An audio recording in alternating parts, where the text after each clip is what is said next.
Hey guys, welcome back to my YouTube channel. तो आज हम पोथ सीरीज को फिर से कंटिन्यू करने जा रहे हैं। अगर आपने प्रीवियस चैप्टर्स का एक्सप्लेनेशन नहीं देखी है तो आप देख सकते हो, प्लेलिस्ट में अवेलेबल है एसेंशियल कोडो नाम से, और प्लेलिस्ट का लिंक डिस्क्रिप्शन में भी, तो डायरेक्ट वहां पे क्लिक करके देख सकते हो। जैसे कि हमने प्रीवियस चैप्टर में देखा था, लिंक बोल रही होती है कि हम बाहर नहीं जा सकते यहाँ से, तो मेरे को तो लग रहा है अच्छा साइन नहीं है। तो वो मार्शल आर्टिस्ट बोलती है तुम्हें डर किस चीज का है, हम बस कंसंट्रेट करना है कल्टिवेट करने के लिए पहले, तो फिर जो भी ये ट्रिक्स को प्ले करेंगे हम उनसे डील कर सकते हैं। तो कुछ मार्शल आर्टिस्ट अंदर की तरफ आ रहे होते हैं। तो एपिसोड नंबर 288 की स्टार्टिंग होती है। एक मार्शल आर्टिस्ट बोलता है कि जो लोअर एलएम के मार्शल आर्टिस्ट हैं, जो डिवाइन सी रेलम तक कल्टीवेट कर चुके हैं, वो तो सच्ची मुच्ची बहुत ज्यादा ब्यूटीफुल है। एक मार्शल आर्टिस्ट और होता है, वो हंसता है और बोलता है कि सेकंड ब्रदर, तो मुझे लगता है कि जो मेरा व्यू पॉइंट है वो सही है। तो एक मार्शल आर्टिस्ट और होता है, वो बोलता है कि जो भी असेंड कर पाया मार्शल आर्टिस्ट, उनके पास एक्सीलेंट क्वालिफिकेशन है लोअर एलएम में, तो नेचुरली उन्होंने कल्टीवेट किया हुआ ब्यूटी पिल्स को लेते हुए साथ में यंग एज से, ताकि वो कल्टीवेशन को और ब्यूटी को साथ में एनहेंस कर सके। निंग सोच रही होती है कि जो पर्सन ये अभी अभी आया है, ये एक्सपर्ट है डिवाइन सी रेलम का, तो इसका मतलब जो मार्शल आर्टिस्ट हमें यहाँ पे ले आए हैं वो इन्हीं की ऑर्डर से हमें यहाँ पे लाए हैं। तो एक लड़की बोलती है कि तुम 3 प्रिंस, क्या तुम मुझे बता सकते हो, मुझे पता नहीं कि जो प्योर जेड होल लैंड है वो हमें यहाँ पे क्यों ले आई है, वो कराना क्या चाहते हैं हमसे। तो जो मार्शल आर्टिस्ट होता है वो बोलता है कि वेल ये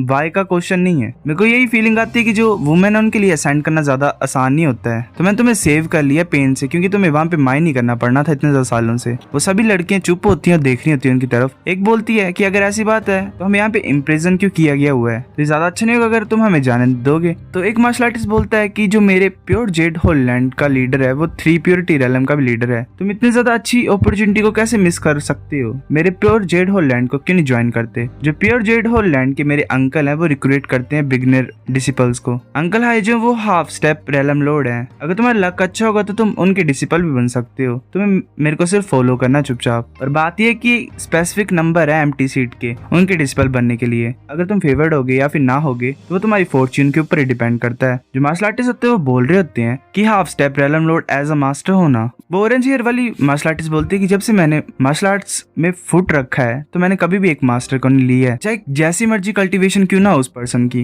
मैं नहीं चाहती हूँ एक मास्टर। तो ये सुनकर सभी जो मार्शल आर्टिस्ट होते हैं पीछे की तरफ देख रहे होते हैं। फिर वो बोलते हैं कि हाँ ऐसा लग रहा है कि तुम्हारे अच्छे इंटेंशन नहीं है, हमें बाहर जाने दो। वो मार्शल आर्टिस्ट बोलता है अगर तुम ऐसा चाहते हो तो हम कुछ नहीं कर सकते हैं, जल्दी आओ बिना किसी डिले के, फॉरबिडन स्पिरिट ब्रेसलेट को भी अपने साथ लाओ। वो बाकी मार्शल आर्टिस्ट भी आ रहे होते हैं जल्दी से, वो सभी उनके हाथ में बांध रहे होते हैं, निंग के हाथ में बांध देते हैं। वो निंग सोच रही होती है मैं अपनी जेन एनर्जी को यूज नहीं कर पा रही हूँ, तो अच्छा ये जो स्पिरिट ब्रेसलेट है ये फॉरबिड करता है जेन एनर्जी को यूज करने से। वो बोलता है लूजेंग प्लीज मेरे को ब्लेस करना। वेल क्या ही गंदी सिचुएशन में फंस गई बेचारी। लूजेंग ऐसे उड़ रहा होता है एक जगह, लूजेंग को भी फील आती है कुछ। लूजेंग सोच रहा होता है कि अभी किसी रीजन से मुझे निंग की याद आई, मुझे नहीं पता कि वो कैसा कर रही होगी लोअर एलएम में, मैं जल्दी से स्ट्रॉन्ग बनना चाहता हूँ और फिर उसकी हेल्प करना चाहता हूँ असेंड करने के लिए एक दिन। वैसे आगे मूव करता है उस सिटी में, स्कल्स पीछे पड़े होते हैं लूजेंग के। लूजेंग सोच रहा होता है कि मैं मेन सिटी के सामने हूँ डीमंस की, चलो ट्राई करते हैं कि मैं स्कल से मतलब छुड़ा सकता हूँ पीछा की नहीं। लूजेंग फिर नीचे पहुंच जाता है गेट के सामने। एक डीमन बोल रहा होता है कि ये क्या चीज है, ऐसा लग रहा है कि ये ह्यूमन रेस का वॉरियर है। दूसरा डीमन बोलता है ये क्या कर रहे हैं यहाँ पे। तीसरा डीमन बोलता है कि ऐसा लग रहा है कि कोई अलग सी स्ट्रेंज सी चीज इसका पीछा कर रही है।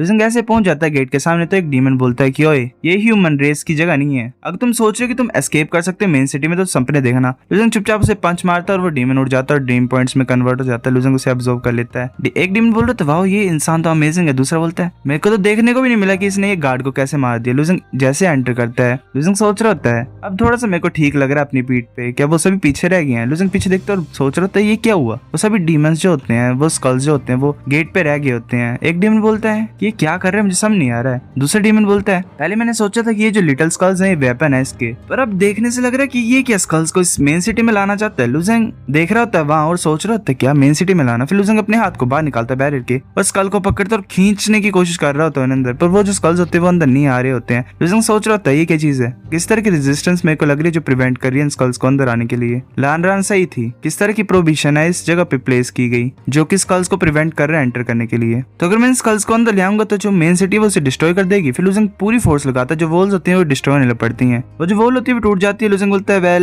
मैं खींच नहीं पा रहा हूँ इन्हें। वो सोचता है कि मैंने खींच तो नहीं पा रहा हूँ, अगर क्या होगा मैं बाहर से थ्रो करूंगा अंदर की तरफ।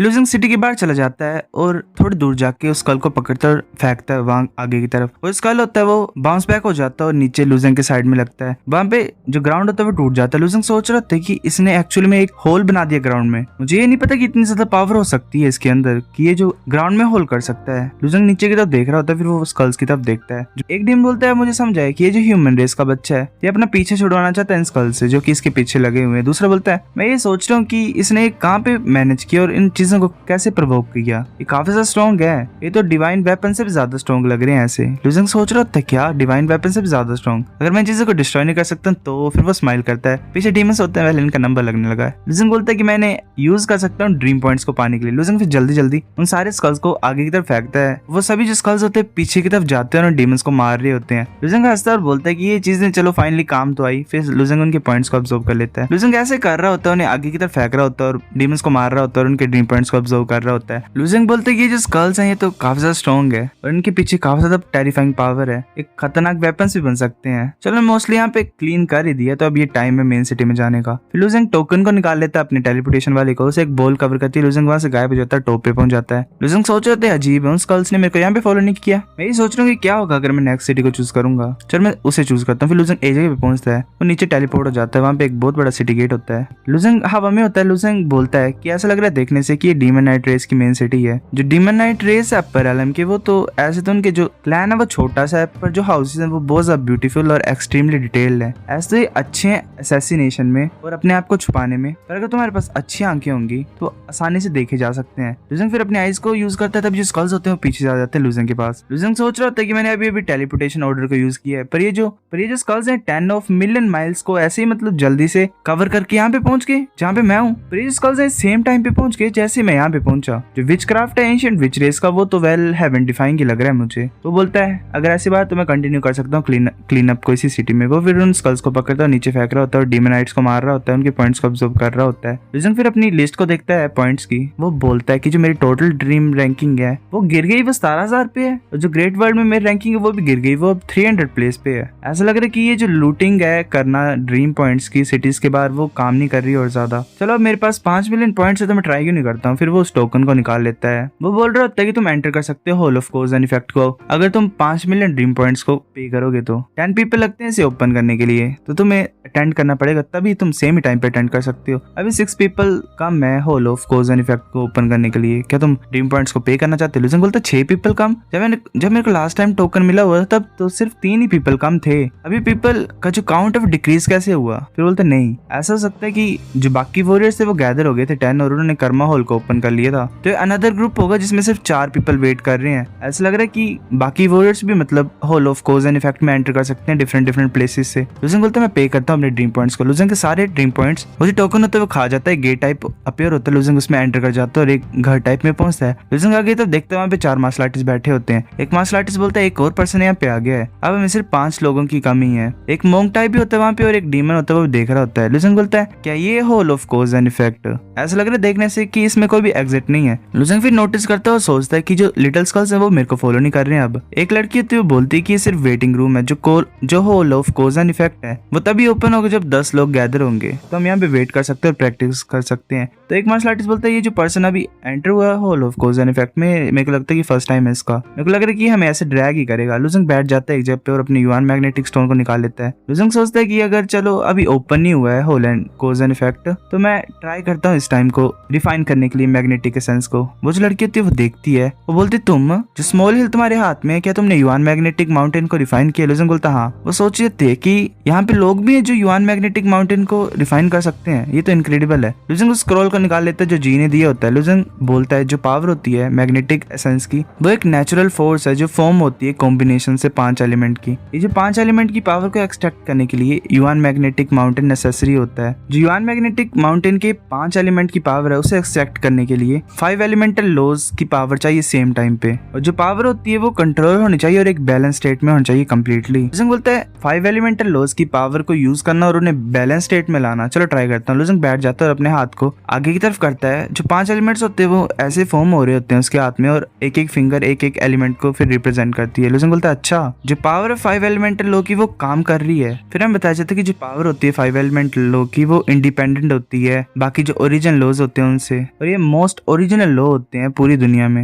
ये आसान होता है वॉरियर के लिए एक सिंगल लॉ को मतलब उसकी पावर को यूज करना, पर कुछ मार्शल आर्ट्स के लिए कॉम्बिनेशन भी चाहिए होता है, जैसे 2 या 3 लॉज का, और उन्हें यूज करने के लिए वेल बहुत ज्यादा प्रैक्टिस चाहिए होती है। जो थंब है उसमें लाइट गोल्डन कलर है। जो गोल्डन लाइट है वो बहुत ज्यादा अमेजिंग है, ये power of law of gold है। जो इंडेक्स फिंगर है वहाँ पे वार्म फ्लेम उड़ रही है तो ये लॉ ऑफ फायर है। जो थिक ब्रिक है मिडिल फिंगर पे वो अर्थ लॉ है, और लिटिल फिंगर में वो जो light green breath of life है वो power of law of wood है। और जो रिंग फिंगर में वेव्स ऑफ वाटर फ्लोट कर रहे हैं वो power of law of water है। वो जो लड़की होती है वो हैरान होती है, वो बोलती क्या इसके जो मेथड है 5 एलिमेंट के वो सेम ही जी फैमिली की यूनिक सीक्रेट मेथड की तरह है। ये एक ऐसा सीक्रेट मेथड है जो कहीं पे भी स्प्रेड नहीं किया गया है। सो गाइस एपिसोड नंबर 288 इतना था। अगर आपको वीडियो पसंद तो लाइक करनी पे, फिर भी लाइक कर दो, शेयर करो अपने दोस्तों के साथ, कमेंट करके बता अगर आपको वीडियो कैसी लगी। सब्सक्राइब करो, तब तक के लिए बाय।